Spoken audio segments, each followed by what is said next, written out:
রমজানের সাধনার আরেক শিক্ষা হলো, তুমি রোজা রাখার কারণে বুঝো ক্ষুধার কষ্ট কেমন। একদিনের রোজার ক্ষুধা এটা নিজেরে ভাবো, 12টা মাস কত গরিবেরা না খাইয়া জীবন কাটায়, তাদের কষ্ট কেমন। তোমার 1-2 দিন রোজার ক্ষুধা সহ্য করতে পারো না, ইফতারির আগে পাগলের মতো হায়া যাও। 10 জনের ইফতারি লাইনে রেডি করা, কিন্তু রোজাদারের পেটে এতটাই ক্ষুধার তৃষ্ণা মনে হয় যেন 10 জনের খানা একা খেয়ে ফেলবো, এমন হয় না?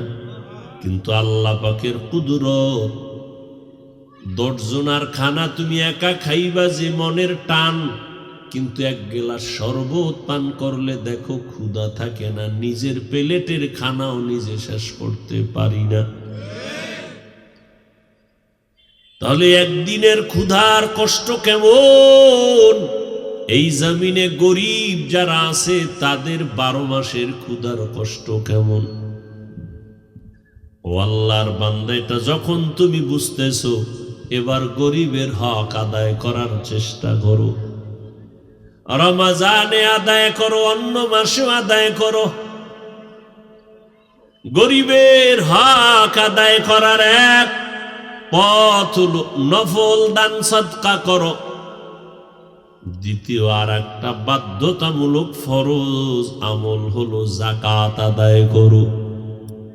এই ভালো করে বুঝেন, দোহারের মানুষ, ধনী মানুষ, যাকাত দেওয়া না আদায় করা। যাকাত কি? আদায় করা। গরিবেরাই গরিবের ধনীর থেকে যাকাতের টাকা পাওয়া তার অধিকার। গরিবেরা ধনীর টাকার অংশ যাকাত হিসেবে পাওয়া কি, আর বড় লোকের তাকে আদায় করে দেওয়া দায়িত্ব। আদায় করে দেওয়া দায়িত্ব, এগুলো এক ব্যবধান। আর একটা হলো যাকাত আদায় করা এক কথা, আর গরিবের হক আদায় করা আর এক কথা। হ্যাঁ, আম্মা জান আয়েশা রাদিয়াল্লাহু তাআলা আনহা, নবীজির কি জানেননি? জানেন না কেউ? আম্মা জান আয়েশা রাদিয়াল্লাহু তাআলা আনহা রাসূলের সহধর্মিনী, যাকাতের মাল দিবেন শুনছেন অমুক এলাকায় এক গরিব, এলাকায় একজন গরিব মানুষ আছে, খুব খেয়াল করেন। তো তার খাদেমকে বললেন, খাদেমাকে বললেন, এই টাকাটা অমুক ব্যক্তি গরিব, অসুস্থ, যাকাতের অংশ থেকে তাকে পৌঁছায়া দাও। খুব খেয়াল করেন, যাকাতের টাকা পৌঁছাইয়া দাও। তো খাদেম আম্মা জান আয়েশার টাকা নিয়ে গেলেন, কয়েকটা কথা বইলা দিলেন, এই যাকাতের টাকা যে দিবা তার বিছানার পাশে রেখে দিবা, তার হাতে দিবা না, তার হাতে দিবা না। যাকাতের টাকাটা তার বিছানায় রেখে দিবা, তার হাতের মধ্যে দিবা না। 2 নাম্বার কথা হলো, এটা যাকাতের টাকা, এটা বলবা না। বুঝেননি? 1 নাম্বার, যাকাতের সম্পদ ওই দুস্থ গরিব অসহায় অসুস্থ মানুষটার হাতের মধ্যে দিবা না। অসুস্থ মানুষ যেই বিছানায় পড়ে আছে, ওই বিছানার পার্শ্বে শিয়রে রেখে দিবা।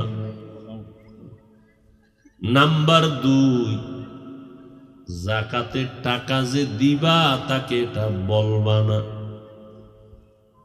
3 নাম্বার, জাকাতের সম্পদটা যে দিবা বিনিময় কোনো দোয়াও চাইবা না।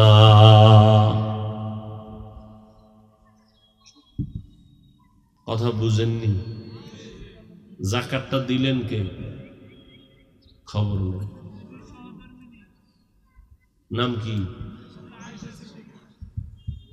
কাকে দিলেন? এক গরিব। সুস্থ না অসুস্থ? অসুস্থ। এই যারা জাকাত দিবেন খেয়াল করে, জান্নাত পাওয়া অনেক সহজ, এর থেকে 1000 গুণ বেশি কঠিন। মনে করি অনেক সহজ, কিন্তু এর থেকে 1000 গুণ কঠিন। নবীজি কাঁদছেন কেন? তার তো কোনো গুনাহ ছিল না। ছিল? নবীজি কাঁদছেন কেন সারা রাত? আবু বকর সিদ্দিক জান্নাতের টিকিট পাইছেন না? কথা বলেন না কেন? তো সারা জীবন কাঁদছেন কেন? এই রমাজানে হযরত ওমরের আমল কি পরিমাণ কান্না! আর আপনি নামাজ ঠিক মতো নাই, রোজা ঠিক মতো নাই, হালাল হারামের ভেদাভেদ নাই, আপনার কান্নাও নাই, আপনি এমনিই জান্নাতে যাবেন, এত সোজা ভাবলেন কিভাবে? দেখেন, আম্মাজান আয়েশা জাকাতটা দিতেছেন আর বলে দিতেছেন 3টা কথা। জাকাত যে দিবা ওই লোকটার হাতে দিবা না যে শুয়ে আছে অসুস্থ, বিছনায় ফালায় রাখবা। নাম্বার 2, জাকাত যে দিছো এটা তাকে বলবা না যে জাকাতের টাকা। হ্যাঁ, খুব খেয়াল করেন। 3 নাম্বার, জাকাতের মালটা দিয়া কোনো দোয়া চাইবা না। খবরদার, কোনো দোয়া চাওয়া জায়েজ নেই। টাকা দিয়ে চলেইস। এবার ও জিজ্ঞাসা করে, আম্মাজান আপনি জাকাত দিবেন গরিবের কাছে, ভালো কথা, কিন্তু 3টা কথা বললেন কেন? যে তার হাতে দেওয়া যাবে না, বলা যাবে না জাকাতের টাকা, দোয়াও চাওয়া যাবে না। আম্মাজান আয়েশা রাদিয়াল্লাহু আনহা বললেন,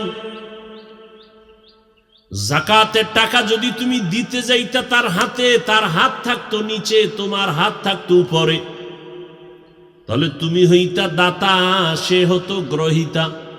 দাতা বড়, গ্রহিতা ছোট, ঠিক নি? না না, জাকাতের টাকা যিনি দিবেন তিনি ছোট, যিনি পাবেন সে বড়। অতএব তার হাত নিচে থাকবে, এটা শরীয়ত না, এটা আল্লাহ পছন্দ করেন না। অতএব তার হাতে দিবা না, নিচে রাখবা, সে উপর থেকে ধইরা নিবে, কারণ এটা তার অধিকার। আমার ধনী লোকের 100 টাকায় গরিবের 2.5 টাকা, ওটার মালিক গরিব।